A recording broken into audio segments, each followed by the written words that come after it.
श्रीमद् भागवत गीता यथारूप। लोग सदैव तुम्हारे अपयश का वर्णन करेंगे और सम्मानित व्यक्ति के लिए अपयश तो मृत्यु से भी बढ़कर है। तात्पर्य।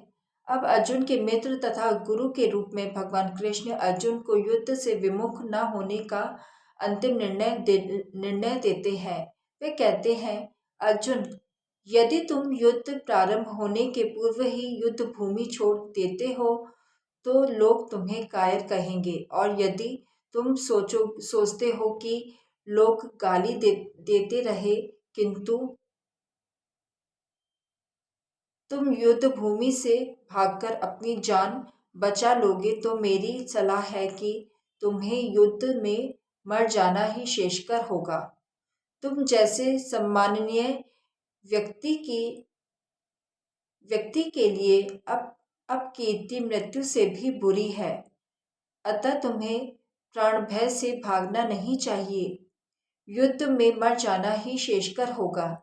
इससे तुम मेरी मित्रता का दुरुपयोग करने तथा समाज में अपनी प्रतिष्ठा खोने के अपयश से बच जाओगे।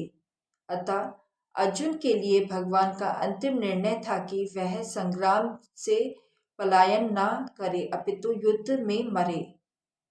जिन जिन महान योद्धाओं ने तुम्हारे नाम तथा यश को सम्मान दिया है, वह सोचेंगे कि तुमने डर के मारे युद्ध भूमि छोड़ दी है, और इस तरह वह तुम्हें तुच्छ मानेंगे। तात्पर्य। भगवान कृष्ण अर्जुन को अपना निर्णय सुना रहे हैं। तुम यह मत सोचो कि दुर्योधन, कर्ण तथा अन्य समकालीन महारथी यह सोचेंगे कि तुम्हें अपने भाइयों तथा पितामह पर दया करके युद्ध भूमि छोड़ी है। वह तो यही सोचेंगे कि तुमने अपने प्राणों के भय से युद्ध भूमि छोड़ी है। इस प्रकार उनकी दृष्टि में तुम्हारे प्रति जो सम्मान है वह धूल में मिल जाएगा।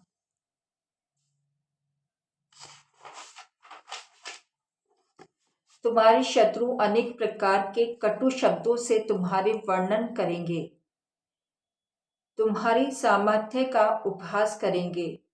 तुम्हारे लिए इससे दुखदाई और क्या हो सकता है। तात्पर्य। प्रारंभ में ही भगवान कृष्ण को अर्जुन के अयाचित दयाभाव पर आश्चर्य हुआ था, और उन्होंने इस दयाभाव को अनायोचित बताया था। अब उन्होंने विस्तार से